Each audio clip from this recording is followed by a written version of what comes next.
विद्यार्थियों, क्या है, पद लंबे हैं और मैं अगर एक ही वीडियो में सब बातें बताऊं तो बड़ा लंबा वीडियो बन जाता है, फिर अपलोड होता नहीं और आप लोग को सुनने में बहुत समय लगता है, तो आप लोग को उम्र लगती है। इसलिए उसको मैं शॉर्ट करके वीडियो का समय कम करता हूं ताकि आप लोग अच्छी तरह से वीडियो को सुन सको। अब यहाँ पर लास्ट पद देखें, इसमें क्या बात है। कवि सूरदास जी कहते हैं, उद्धव मोहि ब्रज बिसरत नाही।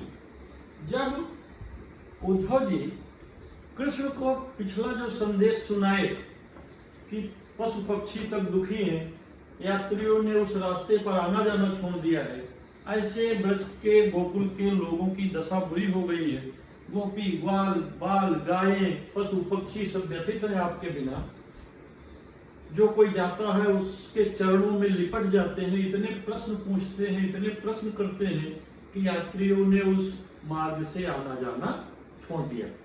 तो कृष्ण जी अपनी व्यथा कहते हैं, कहते हे उद्धव, हम सब जानते हैं क्योंकि कृष्ण अंतर्यामी है, ब्रह्म है, भगवान है, तो वो तो सब कुछ जानते हैं।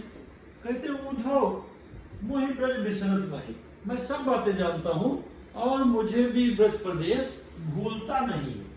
हम भी हमेशा वहां की बातें हमारे मन में बसी रहती है। उद्धव मोहि ब्रज बिसरत नहीं, ब्रज मुझे भूलता नहीं। बिसरत माने भूलना। वृंदावन गोकुल वन उपवन सघन कुंज की छाही, उद्धव मोहि ब्रज बिसरत नहीं। रात समय माता जसुमती और नंद देख सुख पावत, माखन रोटी दह्यो सजायो। अब देखो दह्यो, दही, खड़ी बोली में आप दही कहेंगे, यहाँ ब्रजभाषा में दह्यो सजायो, अतिहित साथ खवावत, खवावत खिलाती।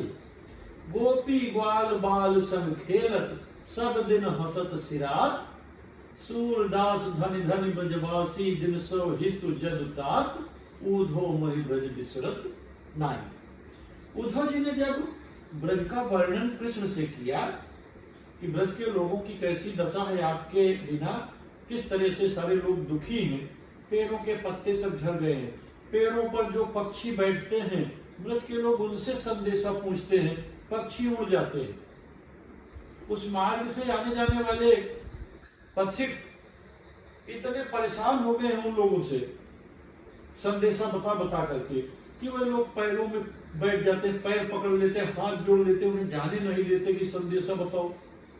इस तरह की बातें जब उद्धव जी कृष्ण को बताते हैं तो कृष्ण अपने मन की व्यथा प्रकट करते हैं, उद्धव मोहि ब्रज बिसरत नहीं।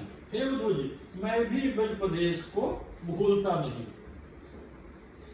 आगे कृष्ण कहते हैं, मैं वृंदावन तथा गोकुल के बाग बगीचे वन उपवन घने कुंजों की छाया भूल नहीं पाता। वृंदावन गोकुल वन उपवन, उनके पेड़ों की छाया परछाइयां, यमुना नदी कालिंदी कूल कदम्ब की डारम, सारी बातें हमें याद है, हम उसे कभी भी भूला नहीं सकते।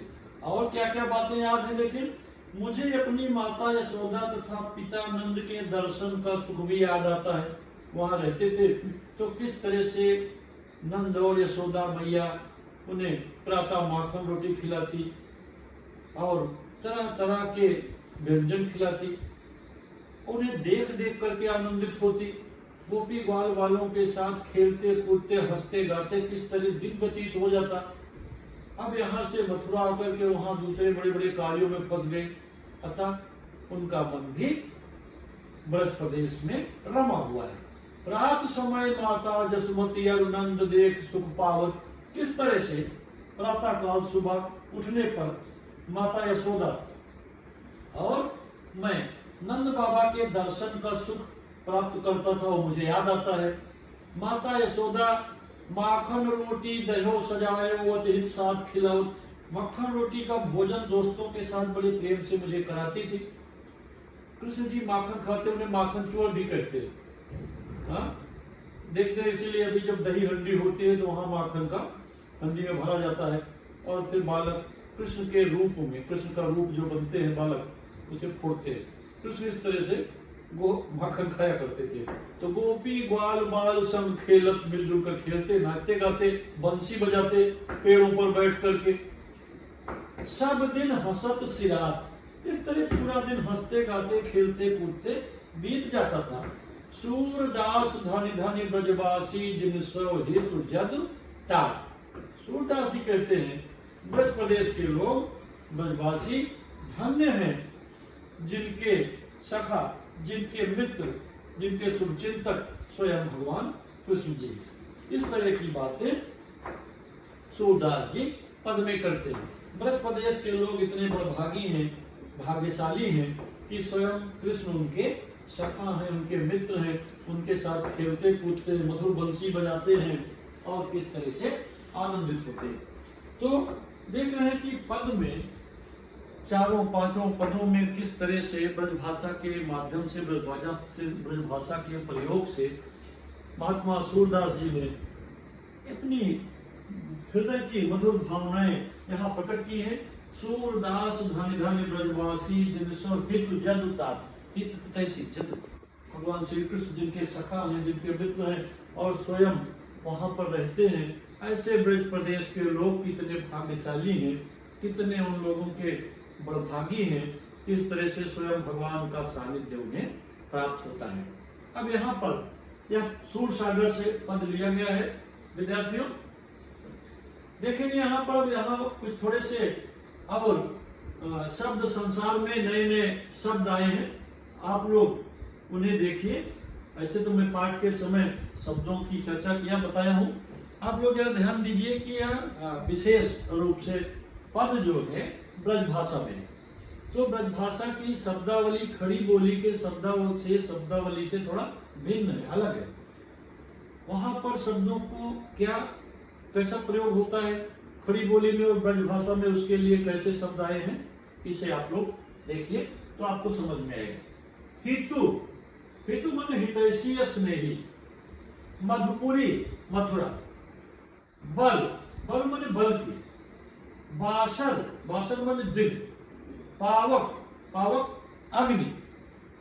तो इस तरह से यहाँ पर ब्रज भाषा के शब्द हैं। संपुट, कमल की पंखुड़ियों का जो घेरा है उसे संपुट कहते हैं। अनल, अग्नि, अनल माने अग्नि और अनिल माने वायु, यहाँ अनिल नहीं अनल का प्रयोग किया गया। अनल अग्नि, पुल्लिंग संज्ञा। चिकुर, चिकुर माने केस, बाल। कच्छ, जुल्फें, अनेक नाम है इसके, पर्यायवाची शब्द है। बिहात, बिहात माने व्यतीत होना, बीतना। ऐसे बहुत सारे ब्रज भाषा के शब्द और कठिन कठिन शब्द हैं, तो आप लोग अपनी पुस्तक से देखिए।